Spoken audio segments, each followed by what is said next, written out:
completely in really thick vine. That's how these Japanese bonsai leaves work. They completely shroud and cover all of the good plant life that we have on Guam. So we've lost a lot of good plant life, beautiful different types of leaves and bushes and flowers. Yeah.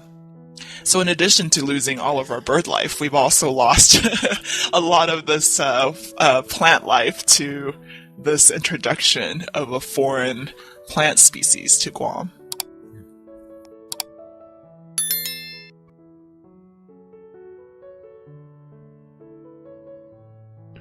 So, Shirley, we were talking about politics. How is the situation in your country?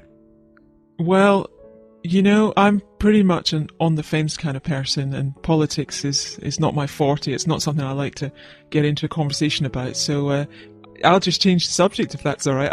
I'd like to tell you a bit about the United Kingdom. You know, I'm from Scotland, and you know, where is Scotland? I get this question so often. Is that in Norway? And is it a region of England? So just to clarify, it's pretty complicated, but in the United Kingdom, the UK, we have Scotland, England, Wales and Northern Ireland. And then people know Great Britain. Yes, okay? So I do. Great Britain is Scotland, England and Wales. To give the country its full title, it's the United Kingdom of Great Britain and Northern Ireland. That's the full title for the UK or Great Britain or GB, or England is just one country within four that are united. It sounds really complicated. But it is the biggest one, right? England is the biggest country with a population of 40 million. Scotland's about 5 million. No, I correct myself. England is, I think, 49 million. Wales is about 2 million. Northern Ireland about 2 or 3 million. So in total, the whole of the United Kingdom is about 60 million population.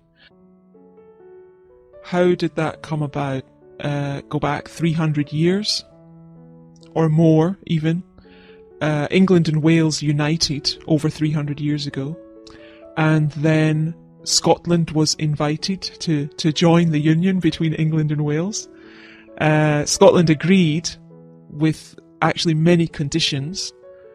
For example, one of the conditions was the money, the value of the pound.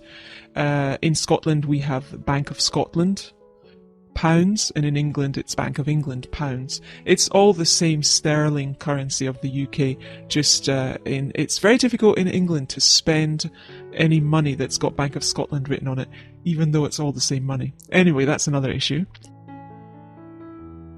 So 300 years ago Scotland joined the union between England and Wales to become Great Britain, and then I think early in the 1800s, that's when Ireland joined. Of course now it's just Northern Ireland, and there's other history related to that. We could go on all day talking about how it became Northern Ireland. So when people think of the UK, they generally think the UK is England, but it's actually 4 countries. So.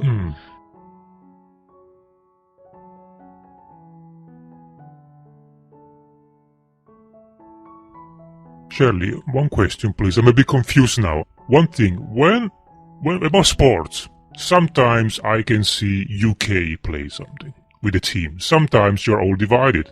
Why is that?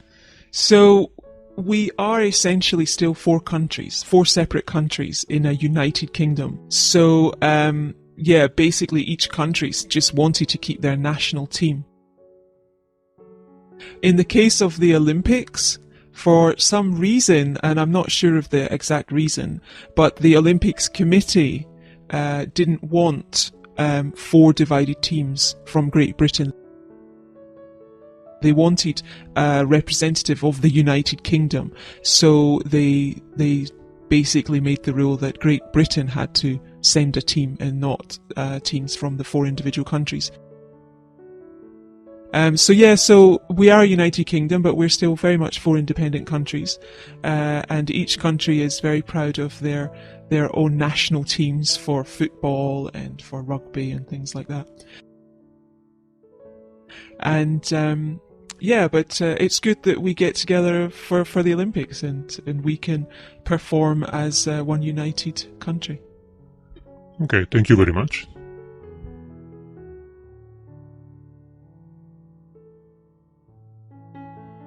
So, Ginger, I hear you have a new apartment. Yes, it's great. I just moved in last week. Nice. Where is it? It's near Victory Monument. Do you know where that is? Yeah, I do.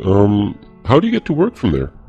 Well, I take the SkyTrain. Oh, that's really convenient. It is. It's just a 5-minute walk. Okay. And what's the neighborhood like? It's a crowded neighborhood. There are a lot of people, lots of cars, just lots of energy in general. And is it conveniently located? It's very convenient. It's about a 5-minute walk to the SkyTrain station. Okay. Why did you decide to move? Well, it's near a park, and I love living near a park. And it's also just a 5-minute walk to my gym. And have you made any new friends in that neighborhood? I have. I've met a couple of people in my apartment building, and I've gotten to know the person who owns a restaurant across the street. There's some great restaurants on the street also. Oh, what kind of restaurants? Well, mostly Thai restaurants. A lot of Thai people live in the area. But there's also a Western restaurant and a Japanese. And is it a safe neighborhood? I feel very safe there. I've heard that there's some thefts on some of the quiet streets where the motorbikes will ride by and snatch your bag off your shoulder, but I've never actually seen it myself, and I feel very safe sleeping there. And what about traffic? There is a lot of traffic. Oh, no. Yes, the traffic, and a lot of street traffic too. Lots of people walking on the street, so it can be tough to get around. But there's still a lot of excitement in the area, so it's fun to be out and people watch. It doesn't sound like a quiet neighborhood. No, it's not quiet at all, unless you go into the park, and then it's very quiet. How often do you go to the park? Almost every night. Every night after work, I'll take a walk in the park, and there's a pond with a water display with music, so it can be very soothing.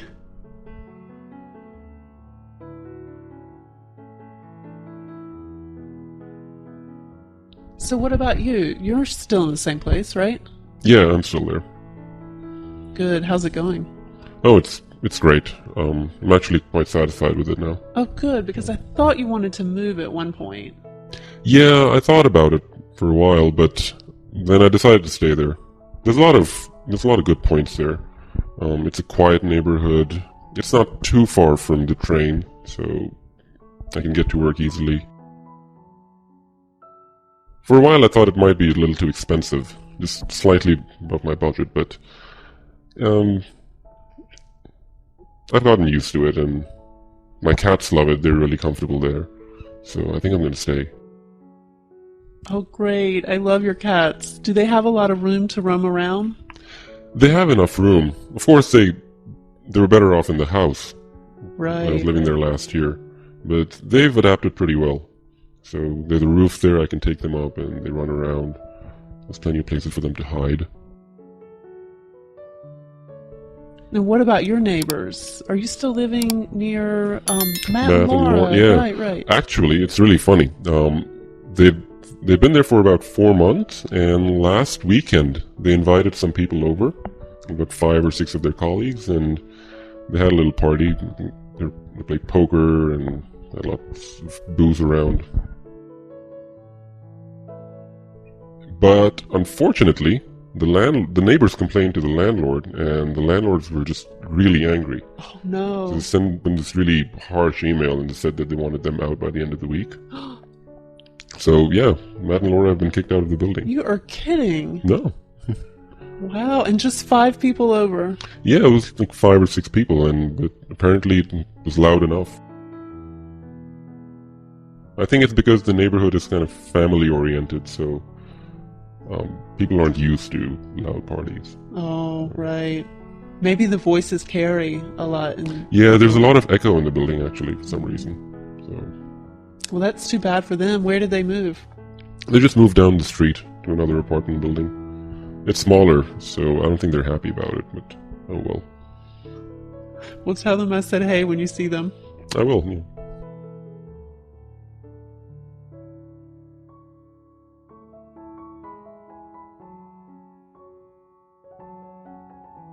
So, Nabil, I really like that eggplant curry you made the other night. What's in that? Oh, you did? Okay.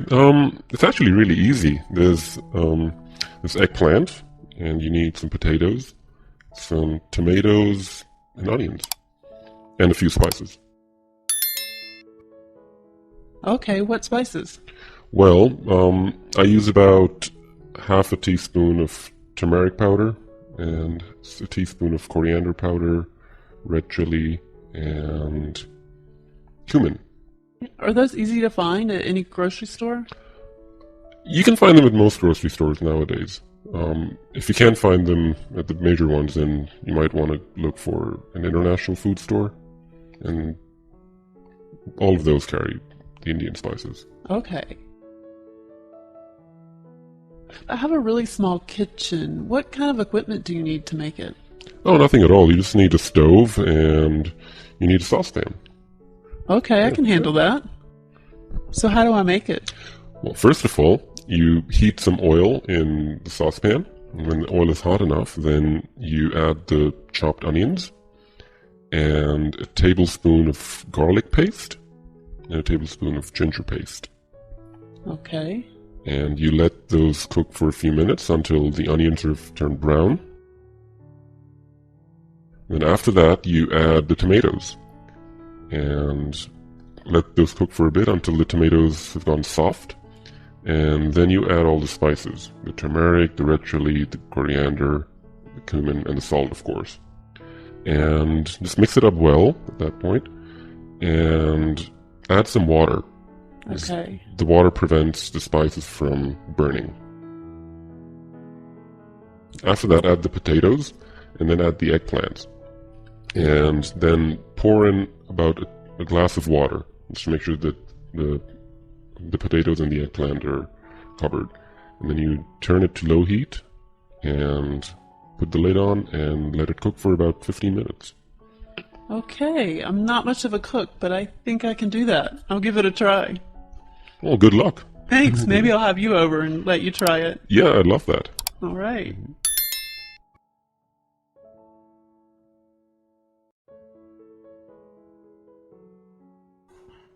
Actually, I remember that one time you had a party and you made that really nice pumpkin dip.